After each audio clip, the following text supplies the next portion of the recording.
to another awareness session of Reconstructing Minds and Positive Lifestyle Management and Project Righteous Endeavors. My name is Brother Shantario Sane, aka Brother Midnight. Today we have a special session today. I'm going to be interviewing my big brother, a great inspiration to me. He's just been an astronomical force in my life, man. And, I love him dearly as my brother. And, this session is going to be geared towards interviewing Brother Fee Taylor, who has been a good part of what I've come to know. And at this time, I'm going to allow him to introduce himself, and then we'll go into the interview and get to know a little more about our beloved brother, Fee Taylor. All right. How you brothers and sisters doing? I'm Fee Taylor. I'm a part of Positive Lifestyle Management, also in conjunction with Reconstructing Minds Incorporated, as well as Project Righteous Endeavor. This is, I also have a nonprofit organization, Orbit, which stands for Our Responsibilities Being Intelligent, Innovative Thinkers. That's in the projects or in the works of being implemented.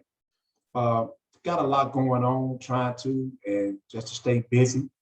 And my brother said he wanted to interview me, and I'm like, hey, I don't know what's so special about me. You know what I'm saying? It just, so if you want to interview me, I'm here. Hey, there you go, my brother, I'm here. All right. So, Brother Fee Taylor, man, one of the things that I myself would like to know, and how was your upbringing coming up? Where were you originally from? The things that you experienced growing up with your parents, and how was it going through the different motions of being a young man? Well, I'm from the west side of Chicago, from a community that's called K-Town. And the reason it's called K-Town because all of the streets start with a K, with the exception of one, and that's Tripp Street. So all the rest of the streets from Comiskey all the way over to Comar, where I'm from, which matter of fact, where I'm from, is all of them start with a K. So that's where I'm originally from. My upbringing was, I had a pretty good upbringing. Both parents in the home, dad worked, mom worked when she felt like working. She didn't really have to work when she didn't want to, because my daddy was there taking care of the bills. We was poor, but I didn't know we was poor because we never went a night without eating. My mom and my dad always scraped together meals, and our lights and gas was always on. And come to find out years later, as time went on, my mama and my dad had put lights in everybody's name in the house. All of us had lights and gas in our name at one time, but we didn't know. All right. Yeah. Yeah. So, as we continue to transition in this interview, what was it like growing up in that in Chicago, in K-Town? What was that experience like for you as you got older? Well, as a youngster, you don't pay attention to it because it becomes the norm to you. So to me, we had everything at our disposal. We didn't have to leave our community for nothing. So we had the park, we had stores, we had schools, we had everything in our community. We didn't have to leave the community, so everything was good. But under the surface, it was gangsterism. My dad knew all the movers and the shakers in the community. And I grew up around all the movers and the shakers. My my uncle was part of that in that underworld scene. So I didn't know it, but it's just like this is where I come up. I come up in a tough tough community, not knowing though. Okay. Okay. So would you say growing up in that community and in that environment, how did that play a role in your life as far as your attitudes and behaviors transitioning from being a young boy into your teenage years? What was that like? It played a major role. It played a major role because it taught me how to be a survivor. It taught me how to be, how to live. It gave me that ability and the know-how on being able to overcome any obstacles that I may face. So the community helped shape me to the way I am today. It played a major role. So I'm not going to sit here and lie like it didn't play a major role. It played a major role. Okay. Okay, so when was the first time that you actually encountered any trouble with the law? At the age of 10, and a crime had happened in our community, which I care not to speak on. A crime had occurred in our community, and I witnessed that crime, and I didn't say nothing. So the police at that time, they arrested me and sent me to juvenile detention center, which was called the Audi Home, which was on 11th and Hamilton. And I didn't say nothing because I was this big time gangster. I was a 10-year-old child. I didn't say nothing because I didn't want what I had witnessed to happen to me or my family. And in the household, my mom, dad, and uncles had always taught us to keep our mouth shut, never trust the police. So we used to run. We used to run when we seen a police car, even though we wasn't doing nothing. We could be sitting on the porch. We see a police car, we'll run. That's what was instilled in us. Yeah. Yeah. But that's the mentality though, like growing up in that kind of neighborhood, I myself had the opportunity to go into Cabrini Green apartments back in 1998 myself. So I can imagine what it was like for you in K-Town. You know what I mean? The extremity that you experienced. It was pretty rough, when you witnessing people's getting booked, witnessing people's getting shot, witnessing people's getting killed. One of my best friends, what I'm saying, like a cousin to me, Coleman Stewart, aka Junebug. He got killed in 1980, got stabbed to death right out in front of everybody. You know what I'm saying? So that it played a dramatic role in how I came up and how I view life. And how I still view life. Okay. Well, my thing is, we all have experienced some kind of traumatic or dramatic instance in our life once before. You know what I'm saying? So, I can totally understand, where you're coming from and, how that played a role in your life. So, education-wise, how did you do during, this time in school? What was your education like? School was easy for me. See, because my mom and my uncles, they used to teach us in the household. I had an aunt, Ada. She was a school teacher. May she rest in peace. And so school was very easy for me. When I went to school, it was so easy. It was like that's why I used to get into a lot of trouble, because I didn't have nothing to stimulate my mind, because I could run through my homework so fast. I could run through like when the teacher gives you your homework in school, I do my homework in school. When the assignment has to be done, I do the assignment right away, because it was, So nothing never really challenged you? The only thing that challenged, as far as education-wise? No, it didn't. I ain't gonna say I'm a genius, but at that age, it didn't challenge me. What challenged me the most was the streets. that was my challenge. That was the challenge for me, because I used to read all the time at home. Like a lot of my friends, especially Chop and Lil G, may they rest in peace. Lil G just got killed several weeks ago, man. May they rest in peace. And they used to come up there to the building and call for me, right? I'd be in the house reading. You know, so I was basically I was a nerd, but I was a street guy.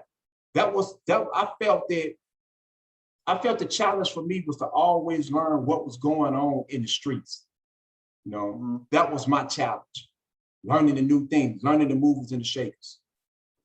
Okay. So what was the gang? What was the gangs and all that stuff? What was that like growing up in K-Town? How was that? You know what I'm saying? Was that an influence on you?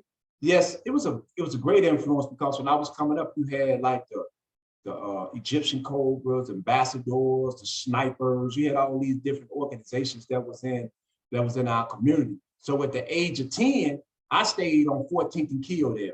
So between 14th and Kildare and 14th and Colin, that was our block. You know what I'm saying? Didn't nobody come on that block, and it was basically like a family block. So at the age of 10, I started my own game back then. And all the members was my family members, and we was the 1-4 players. You know what I'm saying? Okay. So, so I was born into discipleism, because my Uncle Johnny was a disciple. He was a Black gangster disciple. So I was born into this here. I grew up seeing this here. My dad was around all these guys, the Supreme gangsters, the Black gangsters, the Souls, you know what I'm saying? So I was around all that. You know, but in my household, it was a gangsterism in my household, you know, because my Uncle Johnny, you know, he was a Black gangster disciple. So it was a great influence. So you would say your Uncle Johnny, was he one of your biggest influences into that lifestyle? Most definitely, because Johnny was the younger of my mother's brothers. So Johnny was a few years older than me. I say he had to be about maybe 10 years, maybe 8, 9, 10 years older than me, maybe older than that, you know, but he was like a big brother to me. So I was always up under my Uncle Johnny. I was always around him when him and his friends was having meetings, and they was talking stack 'em tall like Peter Paul, and you know, they saying all the slogans back then. I am what I am, you know what I'm saying? So exactly. I come up under that. That's what I witnessed. That's what I seen. You know, my uncle used to always make me stack them tall, you know what I'm saying? Stack them and all this. So that's where I come up. Okay. Okay, so as you know, in your teenage years, as you're, you know, getting ready to go into your adulthood, what was it like to you as you did prison time? Like when you was getting in trouble and had to go to prison, what was that like? Well, let me go back a little bit. The same crime that I witnessed the same people that I witnessed do a crime at the age of 10, these was the same peoples when I turned 11 that brought me into the organization. They blessed me into the nation, you know? Okay. So they blessed me in when I was 11 years old. And so my big homie at this time was Dale. I talked to him the other day, man, and it's good. Dale's 65 years old now. So you got to see at that time when I was 54, he was 11 years older than me. So he was like 20, 21, somewhere up in there, 22, when I was just 11. So they brought me in. And when they blessed me in the organization, I was a Black gangster disciple. So then in the neighborhood, we still had our own little clique called the IGs, Insane Gangsters. So exactly. I was dipping and dabbing with both of them, right? But I was a gangster, and all my friends wind up becoming gangsters and BGDs, and some of them started flipping though after Bug got killed in 80. But when I started going to jail, I went to the St. Charles, with the youth center, and 1981, and it was all gang banging. I'm talking about we was gang banged out.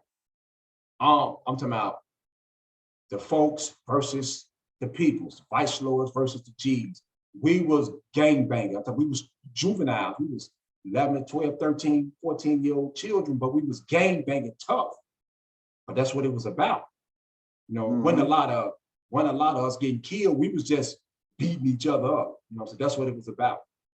So okay. So let's get into your adulthood. okay. Okay, what was it like for you being a part of an organization in your adult years? What was that experience? It's been great to me because that's how I come up. I was born into it. So I don't know nothing but the organization. I got 43 years in the organization, and I learned love from within the home first, and it carried over into the organization, you know? So when I came in my adult years, it's been great to me because it has helped me become the man that I am today. You know, I graduated from the BGD to growth and development. I went through every step, and I can see that, and I can see my transition. And what the organization taught me was the oath of persistence. No matter what I go through, no matter what type of hard times I face, that figure it out. Exactly. And the brother's gonna be here to help you figure it out. Exactly. You know, so it's been, you know, I don't have no gripes. I'm not one of these ones to say that the organization did this. If it wasn't for the organization, I wouldn't have done this. And they made me. No, man. I mean, all my mistakes. So you're not playing the blame game. You don't have no remorse. No, I don't play the blame game. All the decisions that I made was me. Okay. So this is the question everybody probably want to know the most. Yes. Okay. When did you actually get to meet the old man? Mr. Hoover. I Yes. got to meet Mr. Hoover. I went to state penitentiary in 1985. And I met Mr. Hoover and when I got to Stateville, because I had got kicked out of Joliet. It was a joint called Joliet, maximum security. Okay. We were so wild up in there. We was robbing people and everything. Like they wind up sending me to Stateville. And that's when I met Mr. Hoover. That's when I met him. I met him in the library. We was watching we was having an awareness session, and we was watching about the Attica prison riot. I didn't know who he was, but I had met Bo Diddley, Lil John, that's my man, the G-Ski, Lil John. I had already met all of them, but I hadn't met Mr. Hoover. So I'm expecting to meet this big, giant, cock strong guy. And as Go ahead. What was it like seeing those originals, man? What was that experience being able to learn from them brothers, man? Like, what was going on during your time and experience in Statesville? Education. They was pushing it, but it was so challenging. It was like a challenge to me because I love education. So that was your first challenge. That was my real first challenge, man, to learn the laws and policies and learn what we were really about. That was my challenge there, to know. So that way, I figured that if you know what governs you, now you can protect yourself and others. But if you don't know what actually governs you, you can't protect yourself. But it was great, but it was dangerous at the same time. Right. Because I was around people like Richard Spence, the Axe murderer, Henry Bridge Bonds, and them was, you know what I'm saying, I was around a bunch of dangerous peoples, man. It was dangerous peoples that I was around, but I didn't know because I had grew up around these people, so I didn't know. Right. So I heard you talking about the G-Ski Lil John. Man, that's my man. What role did he play in your life? How did he touch your life? What was your experience with him? Lil John is very smart. He's still alive. I talked to Lil John just recently, this morning, to be exact. And he was, him and Sundown were our guys for the young guys. You know what I'm saying? Because we was young. And Lil John allowed us to be who we were. He was an original. He is an original. And so he allowed us to be who we were, you know, but at the same time, he was teaching us life issues. Yeah. Lil John took a lot of money from us, you know what I'm saying? But those were life lessons that we had to learn, you know what I'm saying? So, but I can't take nothing away from Lil John, you know what I'm saying? Because I learned a lot from him because he was more into the legal staff. So.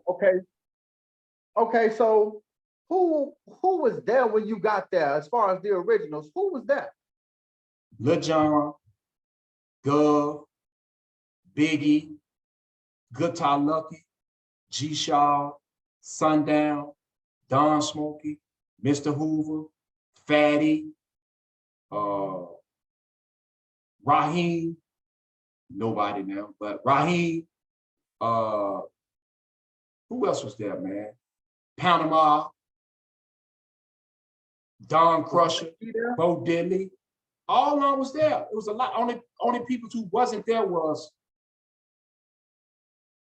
Big Tony and Dee Dee. Okay, so Ike was still there when you got there? Ike was on the street. Okay. Ike came back in like, I think it was 87. Ike came back to Stateville in 87. You know, but when I got to Stateville, Ike wasn't there. Fatty was there. You know. Matter of fact, Lil John was there. Lil John and Fatty. Fatty was on the farm. Lil John had got banked from the farm back into behind the walls. And me and Lil John was in SEG together. And that's when I met the G-Scoop. We was on the same, we was in our house together. And that's when I met the G-Scoop. Yeah, that's when I met him. Okay, so did you ever get a chance to talk to Don Smokey? I talked to all of them because we was around them. Okay. The Don was the Don, man. And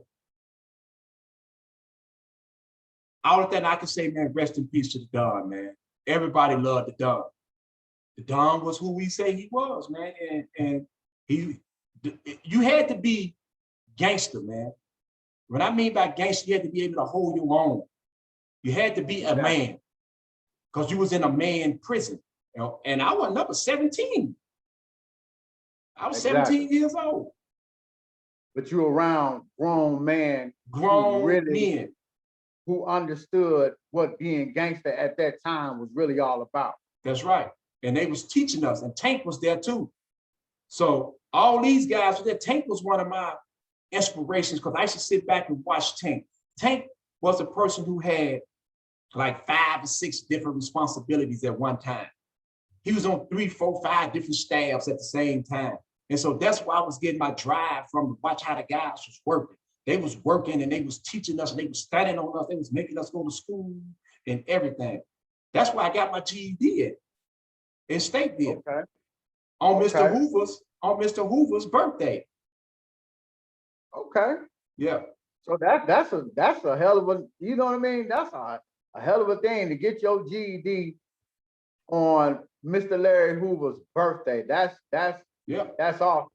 Yeah. That's awesome. So how close are you and Tank still to this day? Man, that's my big brother. I talked to Tank yesterday, day before yesterday. Me and Tank talked about 2 hours the other day. And a lot of the guys that I met when I was young in prison, I still communicate with these guys. They still my big brothers. Me and Tank wind up in Sandstone together, which is a federal prison up in Minnesota. And Tank was my right hand. Him and Parks Bay, you know what I'm saying, Reed. So Tank is my big brother, and I love Tank. Okay. So being 43 years into it, and now you have an opportunity to share that knowledge, wisdom, and understanding with the younger generation like myself and many others. What keeps your drive going? The love for the organization, the love for the new concept, you know, the love of brotherhood, the love of sisterhood, brotherhood and sisterhood together. That's what keeps me going. That's what keeps me going, bro. You know, and when I'm in a tough, when I'm going through tough times, man, I can always call and turn to the brothers and sisters in order to assist me, you know, in whatever way they can possibly assist me, brother, is from a emotional point of view, from a financial point of view, whatever it may be, they always there. That's why when the brothers and the sisters help me, I have an obligation to help somebody else. Yeah, because I can honestly say for myself, you have been always loyal and faithful to your duties. And, you know, for me, for just coming from myself, I appreciate everything that you're doing and that you continue to do. You know what I mean? And, you know, this has been such a special interview for myself and for so many others who's been really wanting to know in depthly about Mr. Fee Taylor, his background, where he come from, what he experienced, what he's been through, and how that has helped him survive, but not only survive, but be a shining light for the truth, standing on the truth. That's all I know, bro. You know, words of wisdom before we close this interview out. Words of wisdom. What would you say to the younger generation right now to leave them with a word of wisdom? Always stand on truth. Always learn the truth. Don't allow somebody to inject their own personal biased views. Study, study, study, and study. And if you have studied and you ask me what else did you do, I'm gonna tell you, study. Consistently study, study, study, study, study. And that's what's gonna carry you. Because then you will be that shining light. You'll be able to pass those same words of wisdom on. Because the black and white is what governs us. You know, this is what governs us. This, I keep it around. I keep it around, I keep this around. You know what I'm saying? This right here. You know, I study all the time. Not only do I have that one, then I have my guide that I write in. This is the one that I write in. Study. That's what I say to the brothers and sisters. And learn about who you are. And be a positive and productive member of society. That's what I say. Okay. Okay. So is there anyone that you would like to acknowledge at this time? I would like to acknowledge my brother, Andre Cash McKnight. I would like to recognize Leland Evans-Hill, Johnny Crusher Jackson, Terenzi Bible, Wilson and 360, CM 360, Conscious Mind 360. I like to honor my big brother, Food. I like to honor everybody. I like to show you honors and acknowledgement. I like to acknowledge everybody who's out there that's doing something positive and productive. I like to honor my brother, D-Mac, Baby D, Mr. Ship, Shawty Dope, that's my man, Heron, Bougie, all the brothers and sisters that's still left behind the walls, Pops, Shorty G, Mr. Hoover, Jeff Ford, everybody, Gino Cologne, my man, Chuck G, all these people, man, I just want to acknowledge everybody, man, that's doing the work. Continue to do the work. Jahad Johnson, just continue to do the work. And that's what's going to govern us. doing the work. Don't let nobody discourage you from doing what you know is the right thing to do. You know, those are And, my announcements. that's what it's really all about. Us continuing to do the work, saving our youth, being positive and productive members of society. You know, I just want to thank you, brother, for setting aside this time.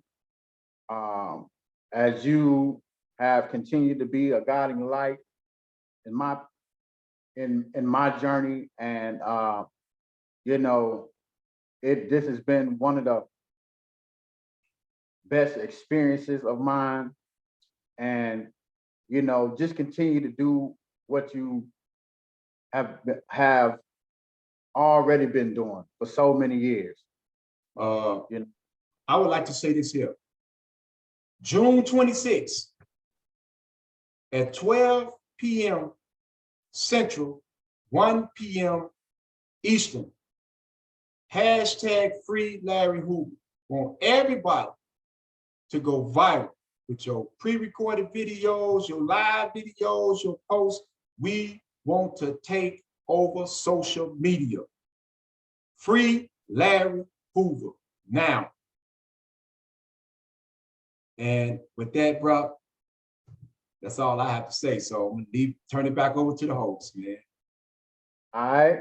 You know, this has been one of the greatest experiences, man.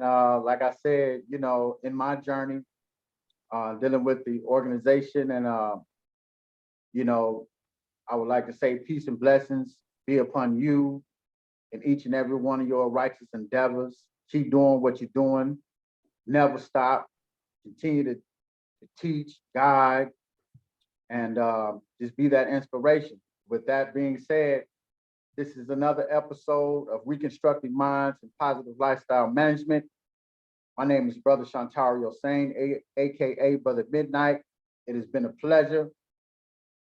And you know, there's no more really to be said. You have heard the words from the man himself, Mr. Fee Taylor. May God bless y'all and keep y'all. Peace. Peace.